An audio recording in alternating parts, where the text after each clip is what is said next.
madaxweyne ku-xigeenka maamul goboleedka Soomaaliyeed ee Puntland Axmed Cilmi Cismaan Karash ayaa maanta xarunta madaxtooyada ku qaabilay wakiilka hay'adda socdaalka adduunka ee IOM u qaabilsan Soomaaliya Richard Danziga. War ka soo baxay xafiiska madaxweyne ku-xigeenka Puntland ayaa lagu sheegay in labada mas'uul ay ka wada hadleen dardargelinta mashaariicda horumarineed ee hay'adda socdaalka adduunka ee IOM ay ka wado gudaha deegaanada maamulka Puntland.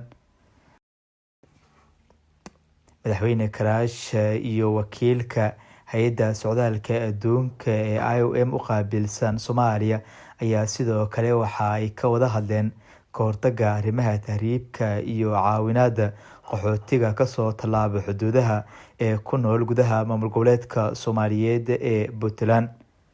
Madaxweyne ku-xigeenka ayaa sidoo kale hay'adda IOM ugu mahadceliyay doorka muhiimka ah ee ay ka qaadato kobcinta iyo tayeynta hay'adaha dowliga ah ee Puntland.